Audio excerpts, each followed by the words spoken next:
Yo les gars, c'est Max Football. On se retrouve aujourd'hui pour une toute nouvelle vidéo. Donc juste avant que la vidéo commence, je vous invite à liker bien évidemment, voilà le like qui fait vraiment grave plaisir en début de vidéo et à vous abonner avec la cloche de notification si c'est pas encore fait. Et puis sur ce, on va directement partir. Donc on va s'intéresser aujourd'hui au cas Pierre-Emerick Aubameyang. Donc comme vous le savez, de grosses rumeurs commencent à émaner autour de Pierre-Emerick Aubameyang, comme quoi qu'il pourrait signer potentiellement à l'Olympique de Marseille. Mais comme on le sait, c'est un joueur qui a 34 ans, qui est donc vieux, qui n'a pas joué la saison dernière, qui possède un gros salaire. Donc c'est beaucoup de conditions réunies pour savoir s'il va vraiment signer chez nous. Et comme vous savez que Pablo Longoria voilà, fait pas les choses n'importe comment, il y a des conditions donc à cette signature. Donc on va voir déjà trois conditions imposées par Longoria pour recruter Aubameyang. Donc on va tout de suite commencer. Donc, alors que Pablo Longoria est en contact avec Chelsea pour obtenir le transfert de Pierre-Emerick Aubameyang, les deux clubs ont avancé sur le sujet. Pour permettre à cette opération exceptionnelle de se réaliser, le patron de l'OM a fixé un cadre très précis qui est loin d'être validé par le Gabonais. Ah, mais va falloir faire des efforts, monsieur Pierre-Emerick Aubameyang. Tout d'abord, ce qui n'est pas le plus compliqué, Chelsea doit libérer le joueur de sa dernière année de contrat. Bien sûr, ça paraît logique. Ensuite, Aubameyang doit se résoudre à ne signer que pour un an ferme, alors qu'il cherche un contrat de 2 ans. Toutefois, une année supplémentaire en option pourrait être envisagée avec des clauses encore à définir. Ça, je me fais pas trop de soucis. Il veut signer pour 2 ans. Longueur le veut pour un an. Je pense que comme ils disent, une année en option peut être vue, voilà, sous certaines conditions. Ça, je m'en fais pas trop. C'est pas la condition la plus dure à avoir. Enfin, dernier point, et pas des moindres, le joueur qui avait explosé sous les couleurs de l'AS Saint-Étienne, grand rival de l'Olympique de Marseille, doit consentir à une grosse baisse de salaire alors qu'il touche environ 450 000 euros par mois à Chelsea. L'OM ne veut pas monter au-dessus de 330 000 euros, soit à peu près ce que touchait Alexis Sanchez, sachant que Alexis Sanchez a reçu une offre 30% plus élevée que celle-là. Donc il touchera certainement peut-être quasiment en fait 400 000 euros, je pense, Sanchez, si jamais il vient à re-signer. Donc Aubameyang ne pourrait pas toucher plus déjà par son statut. Je pense que Sanchez devrait quand même être placé encore au-dessus, vu qu'il a déjà fait une année, il a fait une super saison.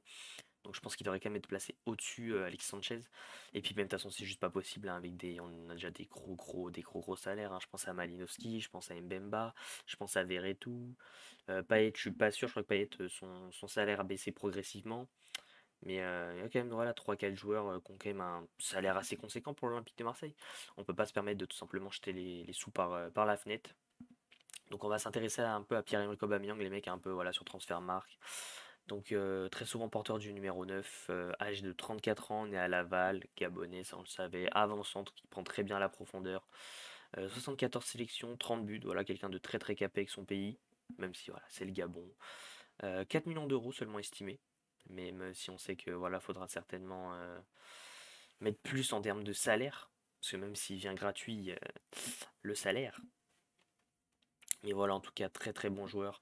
Voilà, qui a quand même fait d'innombrables clubs. AC Milan, il a joué très jeune, je crois, mais il a pas explosé là-bas, donc il a jamais joué. Mais voilà, de très gros clubs, hein, Chelsea, Monaco, Barcelone, Lille, Milan, Primavera. Qu'est-ce que c'est que ça, les mecs? C'est l'AC Milan. Ok, non. Ok, non du tout. Ok. Je découvre.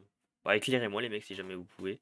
Voilà, Milan Primavera, Dijon FCO, AS Saint-Etienne, Arsenal, Dortmund. Dortmund, voilà, comme on le sait, certainement le club où il a fait le plus de bonnes choses. Voilà, 141 buts, 36 passes décisives en 213 matchs, c'est un super bilan. Pareil à Arsenal, hein, 163 buts, 163 matchs pour 92 buts et 21 passes D. C'est vraiment voilà, des stats juste incroyables. Un très grand attaquant, voilà, 630 matchs pour 315 buts et 93 passes décisives. C'est presque un but tous les deux matchs sur l'ensemble de sa carrière. C'est même un but, voilà, tout pile. Vraiment, je vais faire le calcul en vite fait, les gars. C'est vraiment un but tous les deux matchs tout pile depuis le début de sa carrière. Donc c'est vraiment voilà, très fort. Même au niveau de la Ligue des Champions, voilà, où il a joué avec Dortmund et Chelsea, 32 matchs avec Dortmund pour 15 buts, pareil, un but tous les deux matchs. Et là, pareil, quasiment, là c'est un but tous les trois matchs pour Chelsea, où il a beaucoup moins joué. Mais voilà, 38 matchs de Ligue des Champions pour 17 buts et de 4 passes D, c'est vraiment un très bon ratio. Même au niveau de l'Europa League, hein, c'est quelqu'un quand même qui sur la scène européenne a su bien représenter ses clubs. 49 matchs pour 24 buts, pareil, on est quasi sur un ratio de un but tous les deux matchs. C'est vraiment très fort. En Copal aussi. Copal, hein, coupe d'Allemagne. Des stats juste incroyables, hein. 19 matchs, 15 buts, 6 passes D. Bon, ça, c'est les qualifications d'Europa League. Voilà, c'est pareil. Voilà, mais vraiment très grand buteur quand même dans les grands moments. On le voit. Première ligue, beaucoup de buts aussi. beaucoup de buts, un but tous les 2 matchs en première ligue aussi également, avec quelques passes décisives qui se mettent avec. En Ligue 1, c'est un très bon attaquant, voilà un peu moins de buts, mais il a pas tant joué que ça aussi en Ligue 1. Là, il a joué seulement 120 matchs pour 41 buts et 26 passes D. Mais voilà, on a fait le tour les mecs. Voilà, très grand attaquant, vraiment Pierre-Emerick Aubameyang, les mecs. En plus, on sait que voilà, de toute façon, on a besoin de ce profil. Il y a rien à dire. Voilà, il y a besoin de ce profil. Parce qu'on a déjà des mecs comme Vitinha et peut-être Alexis Sanchez. Mais si on prend rien que ces deux-là, déjà, on n'a aucun profil pour prendre vraiment la profondeur. Même si on vient à acheter Iliman Ndiaye, c'est pas forcément un buteur. Je ne l'aurais pas dans un 4-4-2 parmi les deux en pointe. Ou alors peut-être pour tourner autour, sur certains matchs, tourner autour de l'attaquant, que ce soit Vitinha ou Sanchez. Mais je ne le vois pas en fait en tant qu'avant-centre pur pour aller prendre la profondeur. Je le vois plus sur un côté, Iliman Ndiaye. Donc voilà, on est presque obligé en fait d'acheter Pierre-Emerick Aubameyang, hein. On sait que c'était un très bon joueur comme nous le démontre, hein. La fois où il a eu une valeur la plus élevée, c'était 75 millions en 2018. Voilà, très très grosse valeur, hein, 28 ans. Voilà, ça a été un très très gros joueur, hein, Pierre-Emerick Aubameyang. Bon, il a régressé ces dernières années, mais même dans sa dernière année avec le Barça, hein, comme on peut le voir, comme on peut voir les mecs sur sa dernière année avec le Barça, là, c'est la dernière année qu'il a fait. Enfin, dernière grosse année en tout cas, parce que Chelsea, ça n'a pas marché. Avec le Barça, c'est 24 matchs pour 13 buts et une passe D. C'est juste de très très bonnes stats. Franchement, il devait avoir peut-être, c'était il y a 2 ans. Je crois que c'était il y a 2 ans, donc il avait 32 ans. Enfin, c'est quand même de très très bonnes stats pour un joueur de 32 ans. Et je pense qu'il pourrait très bien être complémentaire avec Alexis Sanchez. Faudrait juste que du coup, voilà, Vitinha ne parte pas titulaire, mais ça. Est-ce que ça serait pas plus mal parce que Vitinha va devoir faire face à de grosses responsabilités après voilà ce transfert à 32 millions d'euros.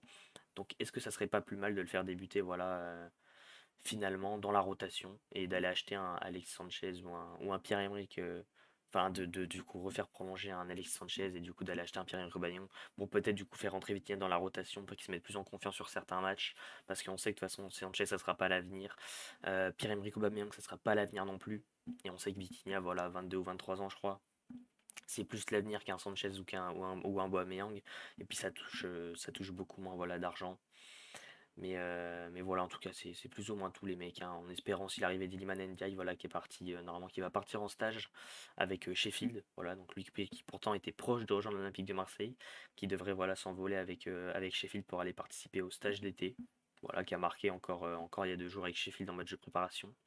Donc on attend, voilà, on a eu quand même beaucoup de signes, beaucoup d'infos comme quoi qu'ils devraient se mettre d'accord sur un contrat de 5 ans. Mais rien n'est sûr encore, rien n'est sûr, rien n'a été officialisé. En tout cas, j'espère vraiment que ça va se faire, hein, parce que c'est un super joueur voilà, qui a toujours rêvé de jouer à l'Olympique de Marseille, qui le démontre, qui a la rage, c'est un super technicien, voilà, il est très à l'aise avec le ballon, on le sait. Et ça viendrait compléter voilà, déjà 2 grosses recrues, hein, Renan Lodi et Geoffrey Kondogbia. Et ça ne pourrait faire que du bien voilà, à l'Olympique de Marseille pour se renouveler et voilà, en fait, je me dis qu'on quand même, on arrive à refaire venir des mecs d'un niveau oufissime, en fait, depuis que Longoria est arrivé au club. Voilà, on avait le droit à des recrues pas folles il y a encore peut-être 5 6 ans. Voilà, on recrutait des Certic, on recrutait des Strootman, on recrutait des Valère Germain, même si Valère Germain, en vrai, on en avait beaucoup, mais c'était quand même un très bon attaquant de Ligue 1. Voilà, on recrutait des Mitroglou, on recrutait voilà, des joueurs en dessous du niveau de l'Olympique de Marseille. Et puis là, voilà, quand je vois qu'on a recruté des Alex Sanchez, qu'on a recruté des Jordan Verretou, des Chancel Mbemba, des Malinowski, des Harit, je me dis que voilà, l'Olympique de Marseille revient à son meilleur niveau. Et ça ne peut que me faire voilà, le plus grand plaisir, les mecs. Et j'espère que voilà, ça vous fait kiffer tout simplement. Si c'est Mercato, à chaque fois sous l'air Pablo Longoria. Donc en tout cas, les mecs, si la vidéo vous a plu, je vous invite, comme d'habitude, voilà, à liker, les mecs, je compte sur vous. Le petit like qui fait toujours aussi plaisir. À vous abonner aussi en activant la cloche des notifications pour être au courant de toutes les vidéos qui arrivent. Voilà, commentez aussi en me donnant votre avis voilà, sur l'actu mercato voilà, qui se passe en ce moment sur l'Olympique de Marseille et sur le cas donc comme je vous ai parlé de Pierre-Emerick Aubameyang. Donc en tout cas si ça vous a plu, je vous invite. Je me répète les gars, je suis fatigué. Non mais en tout cas voilà, c'était tout pour cette vidéo les mecs. Sur ce, c'était Mathis Football. Ciao l'équipe.